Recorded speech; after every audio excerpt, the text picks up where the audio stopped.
నారాయణమూర్తి గారి సినిమాల్లో కూడా ఈ తెలంగాణ వరవాడు కూడా వాడున్నాడు కదా. అది 2013 టైంలోనే, 2012 కన్నా ముందు.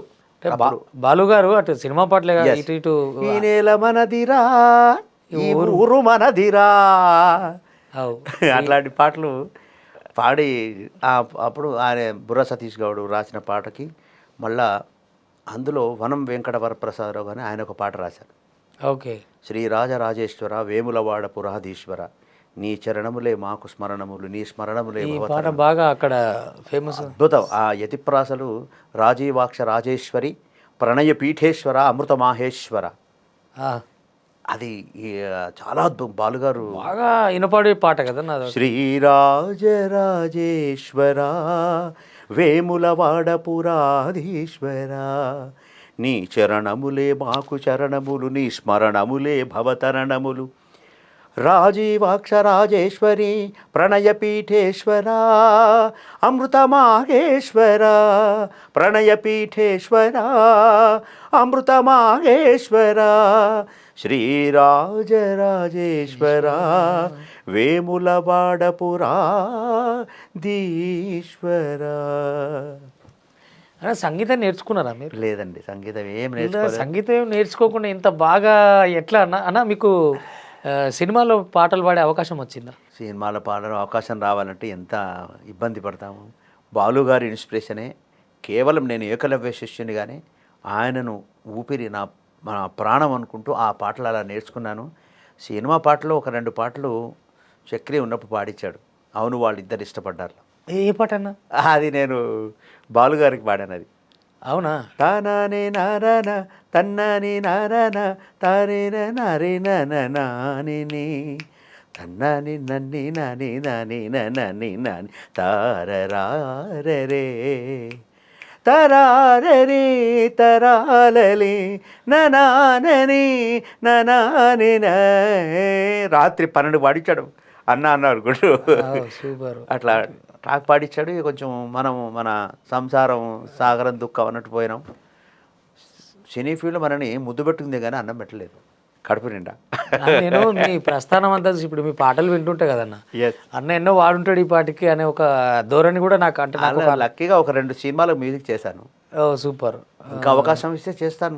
మనకు అది లక్కీగా చేసిండ్రేమో కానీ 24 గంటలు నిర్విరామంగా బాలు గారి పాటల దాని గురించి కూడా కరెక్ట్ అడిగారు క్వశ్చన్.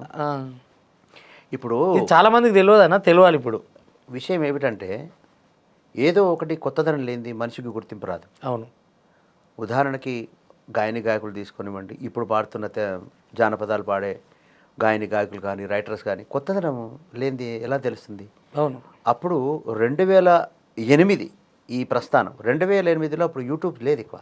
అవును. ఇంత సోషల్ మీడియా మానియా లేదు, మీడియా లేదు, అప్పుడు ఏం లేదు. ఇంత మానియా ఎలా గుర్తింపు రావాలి? మధుబాబు గుర్తింపు రావాలంటే ఎలా అని నేను ఒక 15 రోజుల్లో అనుకున్నా. ఇది నేను ఎలా అయినా గుర్తింపు రావడానికి ఏం ప్రయత్నం చేయాలి? మనకు ఎవరున్నారు గొప్ప గాయకులు? ఘనగంధులు బాలసుబ్రహ్మణ్యం గారు. బాలసుబ్రహ్మణ్యం గారు పాటలు పాడి ఒక రికార్డ్ అన్న చేసి కనీసం గుర్తింపు తెద్దాం అనుకొని 15 రోజుల్లో ప్లాన్ చేసుకొని రవీంద్ర భారతి హాల్ బుక్ చేసుకున్నాం. ఓకే. అప్పుడు కాంగ్రెస్ గవర్నమెంట్ ప్రభుత్వం, ధర్మాన ప్రసాదరావు గారు, రాళ్లబండి కవితా ప్రసాద్ గారు అప్పుడు ఉండరు వారు మనకు ఉచితంగా రవీంద్ర భారతి ఇచ్చారు. ఆ రోజులలో ఉచితంగా ఇవ్వడం అంటే మామూలు విషయం. రోజు 24 అవర్స్ చేస్తేనన్నా కనీసం గుర్తొస్తుందేమో అని 24 గంటల ప్రోగ్రాము. టైటిల్ ఎలా పెట్టాను తెలుసా మీకు? చెప్పండి. బాలు గానం బాపు గాత్రం. వావ్. అంటే ఆ గానాన్ని బాపు పాడతాడు. ఓకే. టైటిల్ ఈ దేంట్లో తీసుకున్నాను నేను, సీతారామ శాస్త్రి గారు రచించినటువంటి సిరివెన్నెల చిత్రంలో ప్రాణం పుట్టుక ప్రాణికి తెలియాలా, గానం పుట్టుక గాత్రం చూడాలా, వెదురును మురళిగా మలచి నాలో జీవన రాగం పలికిన నీవే నా ప్రాణ స్పందన, నీకే నా హృదయ నివేదన. దాంట్లోంచి తీసుకొని బాలుగానం బాపు గాత్రం అని పెట్టాను. బాపు అంటే నేను, మీరు అది నా మొత్తం పేరు మధు బాపు శాస్త్రి. నాకు ఈ బాపు తెలియదు, అందుకని నేను షాక్ అవుతున్నా. బాపు అంటే మళ్ళీ బాపు గారు గాత్రం ఎందుకయింది? బాపు శాస్త్రి నా ఓకే. పేరు. మధు మా ఇంటి పేరు. నా మొత్తం పేరు మధు బాపు శాస్త్రి. అదే మీ పేరేమో అనుకుంటాను. మధు మా ఇంటి పేరు. ఇంటి పేరు, ఇంటి పేరులో కూడా అన్న. ఎస్. అంటే తర్వాత 24 గంటల గానం తర్వాత 24 గంటలు వినండి చెప్తా. ఇంకా డిసెంబర్ 21, 2008 ఓకే. సాయంత్రం 4 గంటలకు ప్రారంభమైన నా రాగ ప్రస్థానం ముఖ్య అతిథి ఎవరనుకుంటున్నారు? అన్నమయ్య, రామదాసు, మంజునాథ, రైటర్ ఆహా. జేకే భారవి. ఓ భారవి గారు. జేకే భారవి గారు. రచయిత. జేకే భారవి గారు అబ్జర్వర్. నేను ఆయన దగ్గర పోయి ఇక్కడ రాఘవేంద్రరావు గారిది ఇక్కడ ఏదో మాల్ ఉంది, అప్పుడు ఇంకా కంప్లీట్ అవ్వలేదు. అన్నమయ్య అయిన తర్వాత అక్కడ ఆయన కలిసి, అయ్యా గురుగారు మీరు నా ప్రోగ్రాం తప్పకుండా వస్తానయ్యా, నీకు ఎందుకు నేనున్నా కదా అని. ఓ 4 గంటలకు వచ్చారు. 4 గంటలకు వచ్చి తెల్లవారు 7 గంటలకు పోయినారు ఆయన. ఆహా. 7 గంటల వరకు పాటలు పాడుతూనే ఉన్నాను నేను. ఎంత అదృష్టం అన్న. 7 గంటలకు వెళ్ళి మళ్ళీ సాయంత్రం 5 గంటలకు ఎవరితో వచ్చారు ఆయన? రాఘవేంద్రరావు గారిని తీసుకొని వచ్చారు. అబ్బో. ఈ ప్రోగ్రాంలో మనకు చక్కటి బాగా ప్రోత్సాహం ఇచ్చింది రమణాచారి గారు. పూర్వ తిరుమల తిరుపతి దేవస్థానం కార్యనిర్వహణాధికారి అప్పుడు ఉండి మాకు ఒక స్వామిని రిలీజ్ చేయించి కొంచెం ఆర్థికంగా మనకు కాంట్రిబ్యూషన్ ఇప్పించిన మహానుభావుడు. ఇప్పటికే ఆయన కళాకారులందరినీ బాగా ప్రోత్సహిస్తాడు. అసలు ఆయన ప్రోత్సాహం ఆయన విషయం కూడా చెప్పడానికి వస్తా. అన్న అన్న 2008 సంవత్సరాల్లో పాడిన తర్వాత సుశీలమ్మ గారు మొదటి రోజు వస్తా అన్నారు. మొదటి రోజు పిలిపించాం, వచ్చింది. మా అమ్మతోని పాడే జుమ్మంది నాదం. ఆవిడ ఏం చేసింది, నాయన నేను రెండో రోజు కూడా వస్తానయ్యా అన్నది. రెండో రోజు వచ్చింది. చివరి రోజున బాలుగారు ఇక్కడికి వచ్చినప్పుడు, అయ్యా మరి ఒక్క 1 NP తీసుకోకుండా వచ్చారు బాలుగారు. ఆ ప్రోగ్రామ్కి వచ్చి ఆయన కూడా.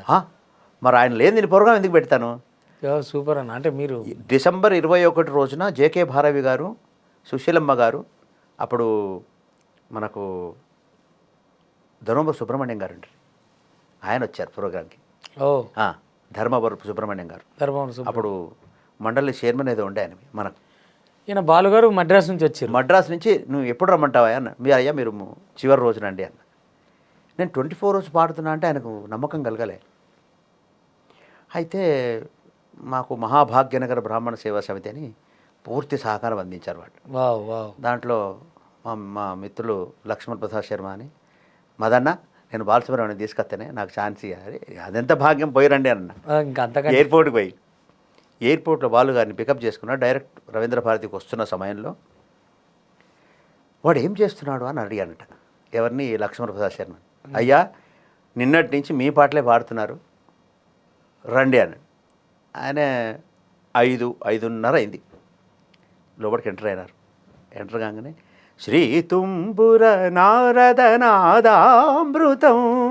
స్వరరాగర సమావ తాళాన్వితం సంగీతామృతపానం ఇది స్వరసుర జగతి సోపానం శివుని రూపాలు భువికి దీపాలు స్వరం పద ఇగం పరం కలిసిన శ్రీ తుంబుర నారదనాదామృతం